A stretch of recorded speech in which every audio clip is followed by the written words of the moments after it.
Je viens du Bénin. C'est un pays de l'Afrique de l'Ouest qui se trouve à côté du Nigeria. C'est un pays qui s'étend sur 114 763 km². Nous sommes environ 8 millions d'habitants. Il y a à peu près 50% de la population qui est très jeune, donc qui a moins de 18 ans. Donc par rapport à ça, nous avons beaucoup de défis à relever. Bien, en matière de pauvreté, nous pouvons dire que le Bénin est l'un des pays les plus pauvres du monde. Donc nous faisons partie des pays les moins avancés.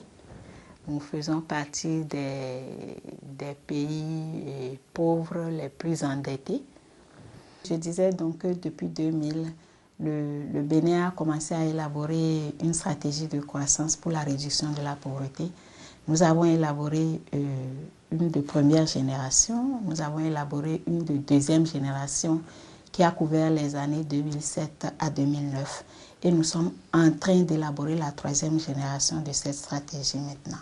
C'est une stratégie fédérative de toutes les stratégies sectorielles et qui porte effectivement sur le développement du pays.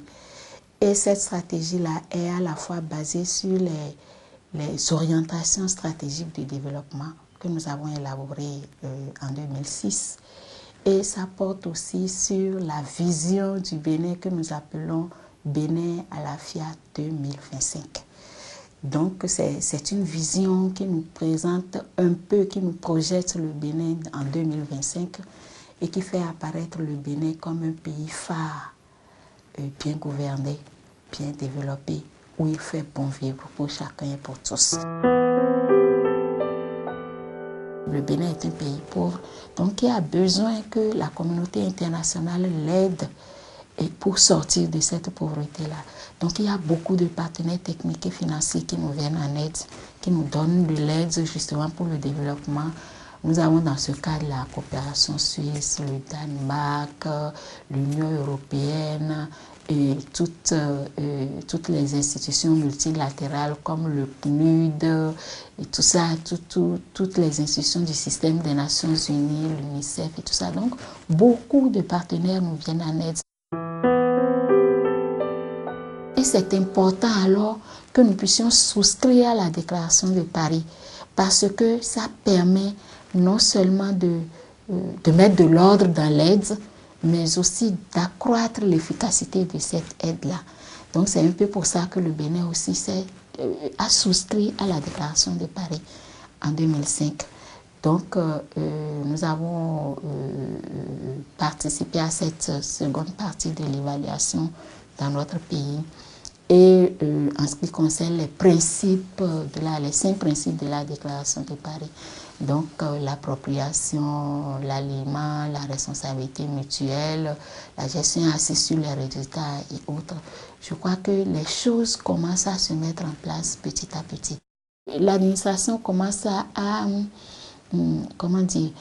associer beaucoup plus la société civile et le secteur privé à tout ce qui est élaboré en matière de stratégie de développement. Et le Parlement aussi commence vraiment à mieux comprendre les stratégies, les politiques que nous mettons en place, que nous élaborons. D'ailleurs, il participe même à l'élaboration de ces politiques et stratégies. Le dialogue est mieux structuré maintenant et je crois qu'à la longue, nous allons atteindre les effets escomptés, effectivement.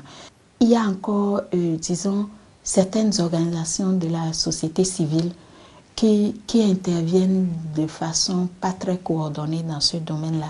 Donc, ils peuvent aller sur le terrain maintenant et décider de construire un module de 3 classes, par exemple, sans que cela entre dans le programme du gouvernement pour cette année-là.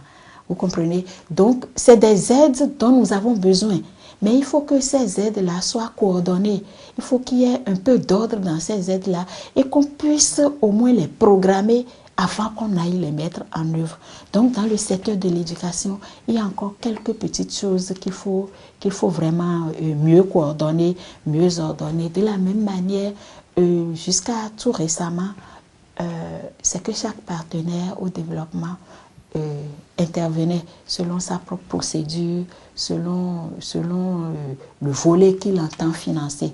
C'est vrai que depuis quelques 2 ou 3 ans, il y a un système de basket fund qui est mis en place où chaque partenaire met de l'argent dans cette corbeille commune et il y a une unité de gestion qui s'occupe de gérer justement cette corbeille-là et de faire les activités qui sont autour de ce programme qui est le plan décennal de développement de l'éducation. Mais jusqu'à présent, il y a encore quelques petits problèmes. Il y a des problèmes de renforcement des capacités, des ressources humaines. Il y a des problèmes de coordination qui se posent. Et parfois, tous les PTF aussi n'envoient pas leur appui au bon moment. Et en même temps, à une même période, il y a des gens qui envoient, il y a des PTF qui envoient leur appui à la fin de la période, ce qui ne permet pas vraiment de réaliser les activités qui ont été proposées pour cette période-là. Donc, c'est pour ça que je dis que tout n'est pas encore au point. Mais petit à petit, les choses sont en train de se mettre en place pour qu'on y arrive. Et moi, je suis pleine d'espoir. Je sais qu'on arrivera. Je sais qu'on arrivera à de bons résultats.